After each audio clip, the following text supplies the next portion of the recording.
According to historical records, Edward Farina, a prominent member of the XRP community and the director of social adoption at XRP Healthcare, has claimed that Ripple executives may have invented Bitcoin. Furthermore, can XRP achieve greater pricing and command liquidity to become a more effective payment method, and why were Ripple Labs and XRP once of interest to Vitalik Buterin? Finally, Max Kaiser, a well-known Bitcoin maximalist, has claimed that XRP. Farina made this audacious claim in response to a previous report on Ripple CTO David Schwartz's 1988 patent for his system with a concept similar to the XRP ledger. The 1988 patent, which predates Bitcoin itself, came to the attention of Edward Farina, notably 20 years before Satoshi Nakamoto, the founder of Bitcoin under the alias Schwartz, first proposed the idea. Schwartz applied for this patent as David Schwartz Enterprises, Incorporated. The XRP ledger, which matches the Bitcoin network's underlying blockchain concept, was introduced years after Bitcoin. Following payment, the ledger has improved. Concepts in locations where the Bitcoin network was lacking. Farina believes that before launching the XRP ledger, current Ripple employees, including CTO David Schwartz, created Bitcoin to test how a payment system would work. One of the things that prompted Farina to make his claims was a publication purportedly published by Satoshi Nakamoto. It's worth noting that 2 books with Nakamoto's name on them appeared on Amazon in 2019. Wave and Ripple Design Book is the title of one of these books. Given the amount of people who have claimed to be the inventor of Bitcoin, it is uncertain whether the mention of Ripple in this book, reportedly written by Nakamoto, serves as the foundation for Farina's thesis. The fact that Nakamoto mentioned it, pay the initial Ripple payment, mechanism created by Ryan Fugger. Even if Farina did not mention it, the initial XRPL concept is another possible rationale for the assertion that Ripple executives designed Bitcoin. It also existed before the introduction of Bitcoin's Ripple Pay in 2005. David Schwartz recently showed that Nakamoto did propose Ripple compensation. Unverified leaks suggest that the Bitcoin creators preferred the concept of recall. Schwartz and other XRPL inventors based their businesses on that Fugger's Ripple Pay concept. David believes that the sole difference between the XRP ledger and the original Ripple Pay system is that it uses an XRP native token as a result of this information and linkages.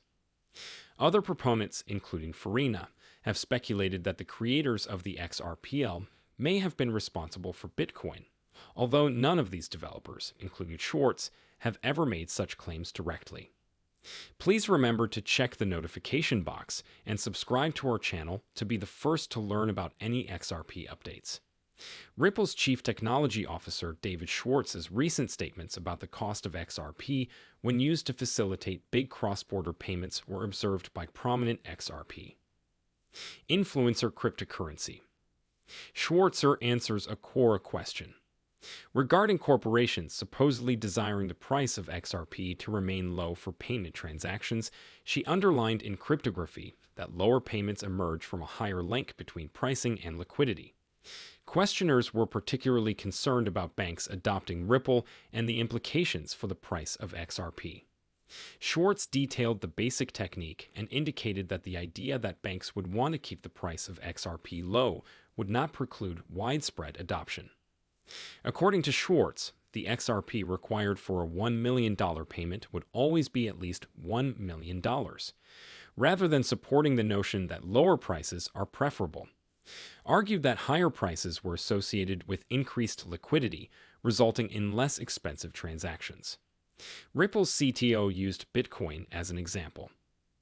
To underscore his point, he stated that using Bitcoin as an intermediary currency for a $1 million transaction at a time when it was as inexpensive as $100 would result in substantial price movements. These modifications will be seen in the future, arise as a result of a lack of liquidity while purchasing the needed amount of Bitcoin and converting it to the recipient's local currency. If you tried to buy enough Bitcoin to buy the house, the price would skyrocket, and when the recipient tried to convert those Bitcoins to their native currency, the price would plummet. According to Schwartz, the price situation would render Bitcoin unsuitable for high-value transactions. However, according to Schwartz, it is now possible to transact massive quantities without substantially upsetting the market, where Bitcoin has crossed $26,000 in the present market. Short believes that the likelihood originates from the higher price, which asks for a lesser share of the whole asset in such deals. In conclusion, Schwartz believes that XRP operates on a similar principle. XRP would be a more efficient tool for processing high-value payments when its price is higher, since fewer units of the digital currency would be required.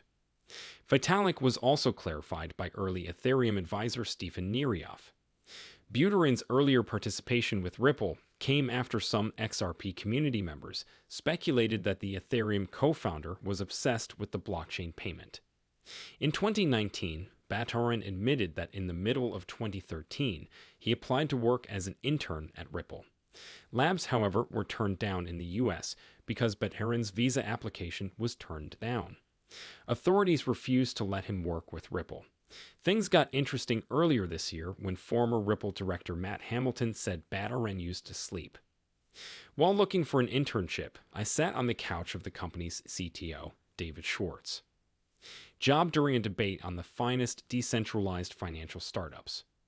A well-known digital asset investor and member of the XRP community recently asked Nerioff to explain whether Buterin was genuinely interested in Ripple Labs. In answer, Nerioff replied that he was unaware of the concerns raised by digital asset investors.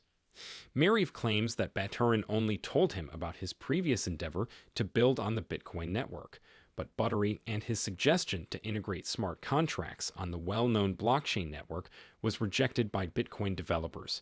Most notably, Nerioff claimed that Buterin and his about Ripple, the original Ethereum advisors, claim he used Ripple as an example of how a business should conduct itself in the blockchain sector. I mentioned Ripple to him and only did so. I had spoken with the Ripple team. Asserted that he was using him as a model for how a business should conduct itself in this industry. Nerioff told Buterin about the conversation, telling how he ran into two waves. According to reports, executives, including the company's co-founder Chris Larsen, questioned about XRP at a conference. The episode's plot indicated that just one person was authorized to discuss cryptocurrency at Ripple. Never went on to say that was supposed to be the case here after his recent disclosure. In the XRP community, Ethereum's Iko Nerio has gained popularity. As previously stated, several of Nerioff's claims relate to alleged violations of the Ethereum IKS terms of service by its group. It is impossible to establish how many investors are participating in the Ethereum IPO, which has fueled speculation that certain whales may be concealing their holdings. Nerioff also addressed the accusation, which he believes was made up due to his experience with Ethereum. Following the revelation, pro-XRP attorney John Deaton indicated that he is attempting to introduce Nerioff to cryptocurrency law to explain the accusations. The biggest issue of the day is currently XRP. Please remember to select the notification option and subscribe to our channel to be the first to learn about centralized. René Bucco's Bitcoin advisor Max Kaiser is back to discuss any developments surrounding El Salvador's XRP presidency. Kaiser returned to the X platform to voice his hatred for XRP once more to substantiate his claim that XRP is a centralized digital asset. This time, Kaiser provided a snapshot of the patent filing, which was a 1991 patent paper. Despite not mentioning digital assets, the document from the United States does list Ripple's chief technology officer as David Schwartz. Kaiser cited the paper and argued that XRP is centralized, as evidenced by Schwartz's inclusion in the patent. It should be noted that the innovation concerns a computer system made up of several interconnected personal computers that combine to complete duties as an inventor in the patent phylum. It could refer to the distributed ledger technology that underpins today's cryptocurrencies. The XRP community did not accept Kaiser's patent-based inference of XRP centralization as expected. Former Ripple software programmer Matt Hamilton pointed out that the document has nothing to do with XRP, especially given that it was submitted 32 years ago, while XRP is only 12 years old. Hamilton questioned Maxey about why he was being so dishonest when he had legitimate points. Another XRP supporter pointed out that Patton's abstract clearly states that it is for distributing computer processes over multiple computers and says nothing about cryptocurrency. Furthermore, other well-known members of the XRP community highlight the errors in Kaiser's thesis. They believed that Bitcoin supporters would lie about anything to further their divisive mission. Meanwhile, user Metaman contested the allegation that XRP is centralized by comparing it to the Bitcoin environment. The commentator stated that if the centralized sense was produced by the XRP founders, Bitcoin has a comparable organized XRP. According to Wikipedia, the enigmatic founder of Bitcoin, Satoshi Nakamoto, signed a substantial percentage of Bitcoin to himself. Recently, it was found that Satoshi Nakamoto currently owns 1.1 million Bitcoins, which are now worth approximately $732 million. Decentralized is that Bitcoin Maxi Kaiser was questioned by Metaman. Therefore, gentlemen, the video has come to an end. Please like the video if you enjoyed it, and don't forget to click the notification bell and subscribe. This distribution of this video appears to be considerably assisting the YouTube algorithm. You can help enlighten others by involving as many individuals as possible. Now that you've been informed, let's spread the word about these gentlemen and make sure you don't miss any of our content. If you are a serious Bitcoin enthusiast, join us tomorrow to discuss the most current news that affects our entire community.